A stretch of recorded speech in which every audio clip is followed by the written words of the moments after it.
Halo, assalamualaikum warahmatullahi wabarakatuh. Selamat pagi ya teman-teman semuanya. Bertemu lagi dengan saya Roso Hunting. Nggak ada bosan-bosannya di sini.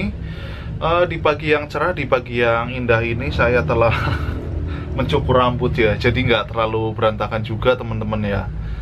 Kali ini di pertemuan kali ini yang sangat spesial sekali. Saya nggak akan melakukan hunting dulu ya teman-teman.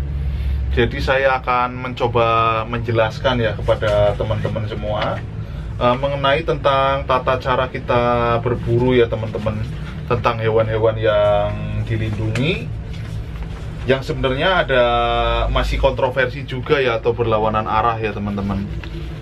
Coba saya akan menjelaskannya sebisa mungkin dan sedetail mungkin ya teman-teman. Coba kita perhatikan ini ya. Nah, ini sengaja saya print ya teman supaya jelas. Ini sangat penting sekali terhadap kelangsungan hobi kita ya teman-teman. Sangat penting sekali sebenarnya. Nah, ini ada kuntul, ada bangau tongtong dan lain-lain ya. Jadi sebisa mungkin coba saya akan menjelaskan, karena sebagian ini ada yang kontroversi juga ya teman-teman. Karena sebagian ada yang menganggap hama, sebagian juga ada yang menganggap sebagai tidak menjadi hama, melainkan membantu Pak Tani ya sebenarnya, burung-burung seperti ini. Nah, ini ada bangau tongtong juga, ada cangak juga. Nah, ini kuntul ya. Oke, kita lanjutkan. Oke teman-teman, langsung saja kita ke pembahasannya ya. Nah, yang pertama ini ada di sini Tito Alba ya teman-teman. Kalau menurut saya pribadi ya, ini menurut saya pribadi, saya cenderung berpihak kepada pemerintah ya, bahwa burung ini layak untuk dilindungi. Karena kenapa? Ini berdasarkan apa yang saya rasakan dan saya alami selama ini ya teman-teman. Ini bisa disebut dengan Tito Alba atau burung hantu ya. Ini adalah hewan nokturnal teman-teman. Kalau yang disebut nokturnal itu adalah hewan malam ya, alias dia aktivitasnya di malam hari teman-teman. Ini namanya Tito Alba. Kenapa dilindungi? Nah, ini karena sebenarnya ini adalah pembantu Pak Tani ya. Kasihan sekali disebut pembantu ya. Enggak lah, nggak usah pembantu. Jadi sahabat petani ini ya teman-teman, burung ini.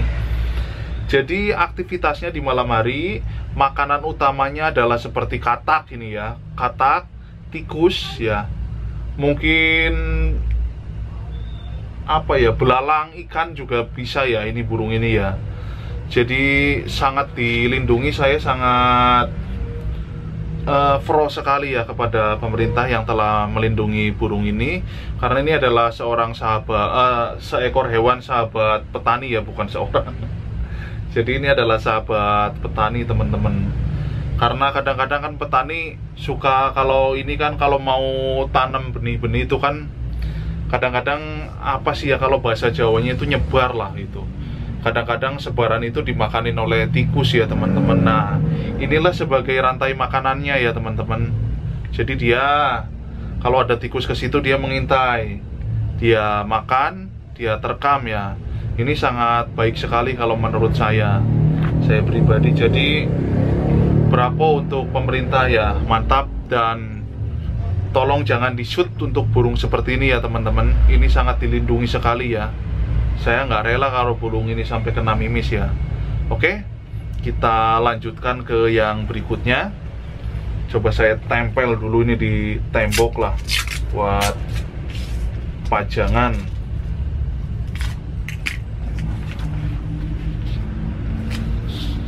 Satu.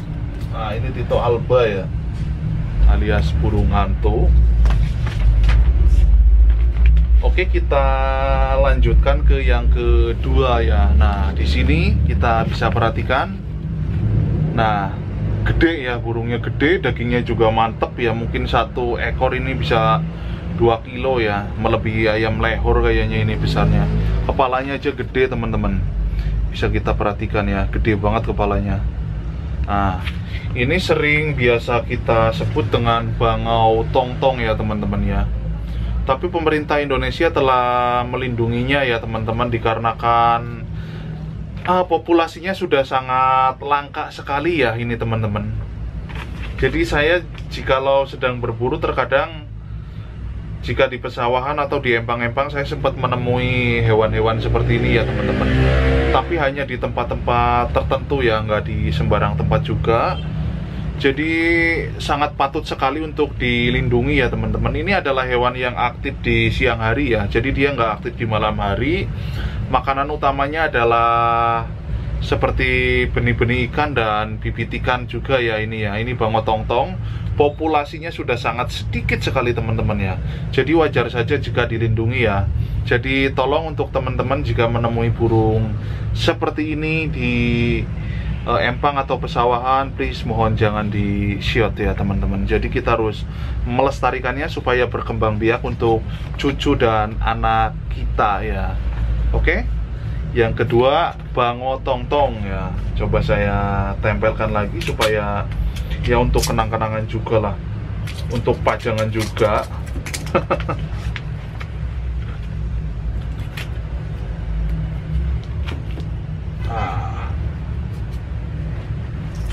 Oke, saya bahas yang ketiga ya teman-teman. Nah, di sini ada burung cangak ya teman-teman ya. Ini bisa kita lihat, dia sedang makan ikan mujair ini kalau nggak salah ya. Ini juga masuk kategori hewan yang dilindungi oleh undang-undang yang berlaku di negara kita, yaitu Indonesia tercinta ya teman-teman. Jadi serba bingung saya sebenarnya ya. Ada sebagian yang menganggap hama juga, ada juga yang menganggapnya ini adalah seekor burung pembantu Pak Tani juga ya sebenarnya. Tapi walau bagaimanapun kita harus tetap mentaati peraturan yang berlaku di negara tercinta kita, yaitu Indonesia teman-teman ya. Nah, namanya adalah cangak ya. Bahasa Latinnya saya kurang tahu juga. Saya sering jumpai biasanya hewan-hewan ini di area-area pertambakan atau pesawahan yang berair ya teman-teman. Bahkan di tambak-tambak ikan juga saya pernah melihatnya. Ini termasuk hewan dilindungi ya teman-teman. Jadi cangak ini, cangak abu apa cangak coklat ya, sebenarnya cangak abu ini ya. Jadi dilindungi teman-teman. Tapi sebagian petani juga ada yang menganggapnya ini adalah sahabat petani ya. Karena kenapa? Saya pernah lihat ya dulu waktu pas nggak tahu tahun berapa, hewan ini kena jaring ya teman-teman. Jadi jaring ikan, dia mau mengambil ikan. Nah tapi kepalanya itu kena jaring hingga akhirnya dia mati ya di situ ya. Pas saya lihat di tenggorokannya di sini itu sudah ada tikusnya teman-teman ya. Jadi tikus yang nggak terlalu besar juga. Jadi ini adalah hewan pemakan tikus juga teman-teman ya. Percaya nggak percaya, tapi saya mengalaminya teman-teman. Ini namanya cangak abu ya. Dia konsumsi tikus juga. Jadi agak patut juga disebut sebagai sahabat petani ya, kalau menurut saya pribadi. Jadi tolong untuk teman-teman jangan sampai di shot ya. Kita harus melestarikannya. Populasinya juga untuk daerah tertentu ini sangat minim dan sangat sedikit sekali teman-teman ya. Cangak ya, nggak di semua pesawahan ada hewan ini teman-teman. Oke, saya tempelkan dulu ke tembok untuk ya pajangan juga lah.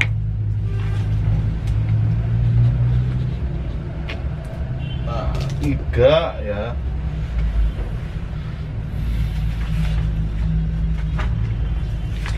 Oke teman-teman, saya bahas ini yang ke-5, 4 dan ke-5 ya. Saya langsung bersamaan saja. Nah ini yang sering banyak sekali kita jumpai di mana-mana ini ya. Nah bisa dilihat ya, ini adalah hewan kuntul teman-teman ya, kuntul putih. Dan yang sebelahnya adalah burung blekok ya, ini ya blekok sawah. Nah, seperti ini teman-teman, bisa diperhatikan mungkin ya secara seksama. Yang sebelah kiri adalah kuntul putih dan yang sebelah kanan adalah blekok sawah ya. Ini sebenarnya masih mungkin ada ikatan saudara ya antara kuntul dan blekok. Karena di mana ada kuntul pasti ada blekok, ya enggak? Nah, oke, coba saya bahas ya teman-teman. Kuntul dan blekok sebenarnya adalah hewan bukan nokturnal ya. Dia mencari makan atau beraktivitas di siang hari teman-teman.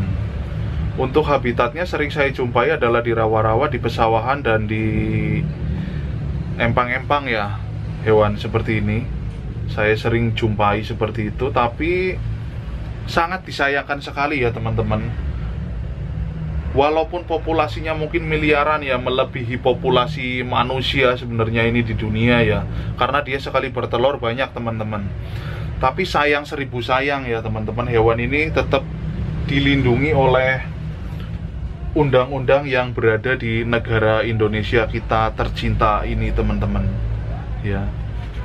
Oke, sangat cantik sekali ya, bisa kita lihat dengan leher panjang, kaki panjang, dan berwarna putih ya. Sebenarnya sangat kontroversi sekali ya hewan ini ya teman-teman.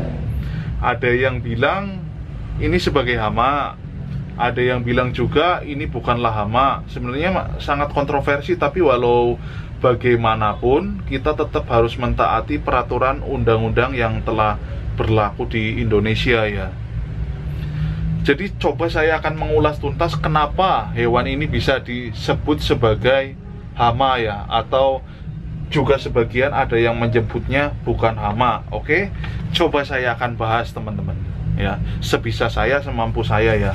Kalau kepake ya silakan diingat-ingat, kalau nggak kepake ya dibuang saja ya ilmu-ilmu ini. Jadi karena bisa disebut sebagai hewan dilindungi, yang saya perhatikan adalah setiap biasanya ini petani sedang tanam padi atau panen padi, dia makannya nggak makan padi teman-teman ya. Mohon diperhatikan, hewan ini tidak pernah memakan padi ya atau rumput. Hewan ini adalah makanannya ikan, belalang, dan lain-lain ya.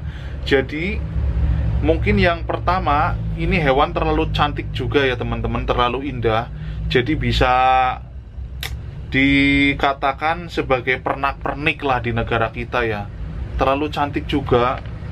Ya kurang pantas kalau menurut saya masuk penggorengan ya. Dan yang kedua, ini hewan kadang-kadang dia makanin seperti belalang, ulat-ulat kecil ya, terus katak juga mungkin ya. Kalau keong saya belum pernah lihat mungkin ya, tapi nggak tahu juga ya. Mungkin bisa aja makan keong kali, soalnya saya belum pernah masak yang seperti ini ya teman-teman. Kalau lihat teman saya dulu sih pernah, tapi saya sendiri nggak pernah masak ya kalau yang seperti ini. Karena sekarang tahu sendiri lah, lagi genting banget ya hewan-hewan seperti ini. Kalau kalian shoot dimasukin Facebook atau diposting ya siap-siap saja ya. Lambat laun ya pasti kalian dijemput ini ke rumahnya teman-teman ya. Jadi seperti itu kalau menurut saya. Bisanya dianggap sebagai hewan dilindungi karena yang pertama ini terlalu cantik juga si hewan ini teman-teman. Dan yang kedua, karena hewan ini nggak pernah makanin padi, terus makanin rumput. Jadi hewan ini adalah memakannya katak, belalang, dan ikan ya sebenarnya ya. Jadi seperti ini. Makanya bisa dilindungi, itu hanya pengetahuan saya saja teman-teman ya. Apabila salah ya tolong juga diingatkan ya. Saya hanya berbicara sebisa saya dan menyampaikan sebisa saya, nggak bisa dilebih-lebihkan teman-teman. Jadi ya kita tetap harus mentaati peraturan yang berlaku di negara kita ya teman-teman. Oke, mungkin cukup seperti itu saja pertemuan kita kali ini. Apabila ada kurangnya tolong dikoreksi juga.